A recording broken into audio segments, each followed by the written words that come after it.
आली आली आली आली लोकसभेची वारी, गण्या आला आपल्या दारी.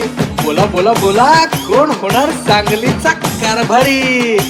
येऊन आलोय, कोण होणार पाटील पुढारी?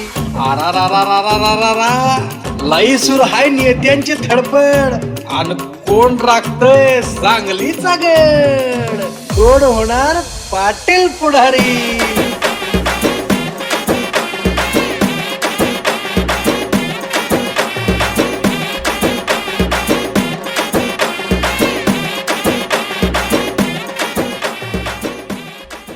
हा मंडळी, आपल्या इथे काकात बरं का, विचारा त्यांना लोकसभेचं वारं सांगलीचं काय म्हणतंय. बोला काका. आता लोकसभेचं वारं म्हटलं तर एकदम अंधाधुंदीचं चाललेलं आहे. ॲक्च्युली बघायला गेलं तर कुठलाही पक्ष असं व्यवस्थित सेटल नाही आहे. विशाल पाटील पण जुने आहेत, पण त्या एकंदरीत बघितलं तर काँग्रेस पक्षामध्ये तेवढी धुसफूस चालू आहे, तर ती होऊ नये. तर थोडं त्यांना एक जर दोन्ही एकत्र आले असते तर थोडे अटीतटीचा सामना झाला असता. विशाल पाटीलचा वारा जरा जास्त दिसतंय, लोकांच्या चर्चेत आहे आणि सार्वजनिक कामं केलेत. बघितलं मी स्पोर्ट्सचा पण तिने मोठं टुर्नामेंट घेतलं होतं. विशाल पाटील खरं म्हणजे वारं विशालदादांचं आहे आणि आम्हाला वाटते की यावेळी विशालदादाच यावे. सांगलीत कसं झालं आहे, जिंकणारा घोडा आहे तबेल्यात आणि जे असंच सुटले आहेत ते बाहेर आहेत. आता कसं झालं आहे, इथं सांगलीत काँग्रेसची जरा मजबूत स्थिती आहे, पण काँग्रेसकडंच तिकीट नाही आहे, त्याच्यामुळं थोडं अवघड झालं आहे. आता विशाल पाटील मे बी ते त्यांचा स्टँड घेतील, वेगळा अपक्ष लढतील असं वाटायला आहे. आले आले आले आले लोकसभेची वारी, गण्या आला तुमच्या दारी. बोला बोला बोला, कोण होणार सांगलीचा कारभारी? आणि म्हणूनच घेऊन आलोय तुमच्यासाठी, कोण होणार पाटील पुढारी? लई चालली नेत्यांची धडपड, कोण राखतंय सांगलीचा गड? बघूया. महाराष्ट्र वृत्तदर्शन न्यूज आणि युवाग्राम न्यूज 24 प्रस्तुत करताय, कोण होणार पाटील पुढारी? आपण आलोय या आंबेडकर बागेच्या परिसरामध्ये, आणि या परिसरामध्ये आपण बघणार आहोत इथं लोकांचं काय मत आहे, म्हणजे नेमकं वातावरण कुठल्या दिशेनं चाललंय, काय तापलंय का वातावरण? बघूया, विचारूया काय म्हणतात मंडळी. तर मंडळी, आता आपण विचारूया काय वारा आहे, कुठल्या दिशेनं चाललंय, काय तुम्हाला काय वाटतंय? तीन पैलवान रिंगणात आहेत की नाही, काय वाटतंय वारं कुणाचं आहे? विशाल पाटलाचं, संजय काकांचं का चंद्रहार पाटलांचं? बोला. सगळ्याच आहे. बोला बोला. तिघांचं कसं म्हणताय? कोणाच तरी एका सांगा की राव. कोण विशाल पाटील नाही तर कोण तर दादा पाटील, एवढंच. अंगाशी हाय, काय तर वारा हाय बरं का, प्रचाराची रंधुमाळी सुरू झाल्या बरं का. बघूया. हा मंडळी, आपल्या इथे काकात बरं का, विचारा त्यांना लोकसभेचं वारं सांगलीचं काय म्हणतंय. बोला काका. आता लोकसभेचं वारं म्हटलं तर एकदम अंधाधुंदीचं चाललेलं आहे. ॲक्च्युली बघायला गेलं तर कुठलाही पक्ष असं व्यवस्थित सेटल नाही आहे. अच्छा, त्यांचं म्हणणं आहे कुठलाही पक्ष नेमका आता इथं निवडून येणार, काय उमेदवार कोण आहे काय नेमकं कळत नाही. तरी पण आपण एक प्रश्न विचारूया. काका मला सांगा, विशाल पाटील, चंद्रहार पाटील का संजय काका पाटील? थोडं वरचढ संजय काका पाटील असं वाटतंय, कारण जुने आहेत, त्यांना अनुभव आहे. विशाल पाटील पण जुने आहेत, पण त्या एकंदरीत बघितलं तर काँग्रेस पक्षामध्ये तेवढी धुसफूस चालू आहे, तर ती होऊ नये. तर थोडं त्यांना एक जर दोन्ही एकत्र आले असते तर थोडे अटीतटीचा सामना झाला असता. तुम्हाला काय वाटतंय, काय म्हणायचं? मला म्हणायचं आहे विशाल पाटील.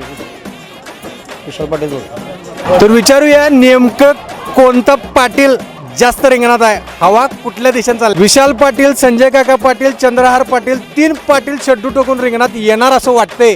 काय मत आहे तुमचं, कुणाचं वार आहे? विशाल पाटीलचा वारा जरा जास्त दिसतंय, लोकांच्या चर्चेत आहे आणि सार्वजनिक कामं केलेत. बघितलं मी स्पोर्ट्सचा पण तिने मोठं टुर्नामेंट घेतलं होतं. बाकीचा फुटबॉल आता टुर्नामेंट घेतलं होतं तिने 2-3 अडीच लाख रुपये खर्च करून. आणि बाकीचा सार्वजनिक लोकांचं त्यांच्यावर प्रेम आहे. तर या ठिकाणी आणखीन काही मतं घेऊयात आपण, काकांना विचारूया. काय 3 पाटील रिंगणात आहेत, तुम्हाला काय वाटतंय कोण मुसंडी मारल? विशाल पाटील मारून विशाल पाटील. काही एकदम तरुण मंडळी आपल्या इथे आहेत, त्यांना विचारूया त्यांना काय वाटतंय इलेक्शनचं वारं नेमकं कोणाच्या दिशेनं वाहतंय. मला सांगा, इलेक्शनला आत्ता कोण कोण उभारलंय, कोणाकोणाचं नाव आहे चर्चेत, मला नाव सांगा. विशाल पाटील विशाल पाटील, आणखीन कोण? तेच एकट्यात. त्यांचंच नाव तुम्हाला माहिती आहे.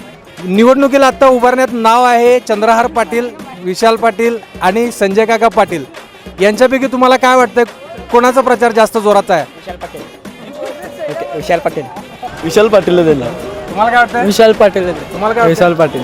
तर मंडळी आपल्याकडे आहेत आसिम. आपण आसिमला विचारूया काय मत आहे तुमचं, काय वारं कोणाचं आहे? खरं म्हणजे वारं विशालदादांचं आहे आणि आम्हाला वाटते की यावेळी विशालदादाच यावे.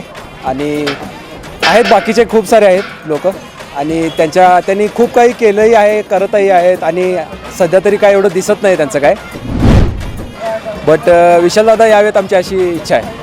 पण यावेळी उमेदवारी नेमकी त्यांना दिली आहे का ते बंड करणार आहेत, याच्याबद्दल तुमचं काय मत आहे? ते अपक्ष जरी उभारले तरी त्यांची येण्याचे चान्सेस आहेत. आणि बाकी शिवसेनेतनं पण आपले हरिहर ते हे चंद्रहार पाटील तेही आहेत. त्यांनी चांगलं त्यांचं एक मागं युवाबळ त्यांच्या मागं आहे, तेही येऊ शकतात आय गेस. त्यांना काय वाटतं नेमकं चंद्रहार पाटील आणि विशाल पाटील दोघं एकत्र आले तर चांगला परिणाम होईल का बंडखोरी झाली तर नुकसान होईल, नेमकं काय वाटतंय? एकत्र आले पाहिजेत. खरं म्हणजे त्यांनी मिळून समजुतीनं त्यांच्यातल्या एकजुटीनं त्यांनी मतं फुटायला नाही पाहिजेत. एक म्हणजे कसं आहे, शिवसेनेची आणि काँग्रेसची अशी वेगवेगळी असं मतभाव विभागणी होऊ नये माझ्या मते, आणि दोघांनी मिळून समजुतीनं आलं पाहिजे. तर हा आहे कौल. जनता म्हणते सगळ्यांनी एकत्र आलं पाहिजे आणि एकत्र लढलं पाहिजे, नाहीतर मतविभागणी होणार आणि दुसऱ्याचा फायदा होणार, अशी मतं आहेत. बघूया, अजून जाणून घेऊया काय म्हणतात लोक. अमन माझ्यासोबत आहे. अमन, मला सांगा नेमकं वारं लोकसभेचं कुठल्या दिशेनं चाललंय सांगलीत?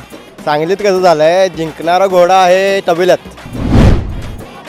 आणि जे असंच सुटल्यात ते बाहेर आहेत. हे अलंकारिक बोलतात बरं का इकडं. जिंकणारा घोडा आहे तबेल्यात आणि बाकी सगळी फिर, म्हणजे नेमकं काय घ्यायचं नाव घेऊन सांगा की विशाल पाटील आहेत, संजय काका पाटील आहेत, चंद्रहार पाटील आहेत, नेमकं तुम्हाला काय म्हणायचं तेवढं ठेचून सांगा. आता कसं झालंय, इथं सांगलीत काँग्रेसची जरा मजबूत स्थिती आहे, पण काँग्रेसकडंच तिकीट नाही आहे, त्याच्यामुळं थोडं अवघड झालं आहे. आता विशाल पाटील मे बी ते त्यांचा स्टँड घेतील वेगळा, अपक्ष लढतील असं वाटायला आहे. हां, तर मंडळी आपण कुठं होतो? मिरजेतल्या आंबेडकर उद्यानजवळ. इथं लोकांनी मतं मांडली, वारं हवा कोणाच्या दिशेनं आहे सगळं कळालं.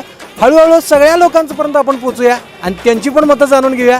तेव्हा बघत राहा काय कोण होणार पाटील पुढारी.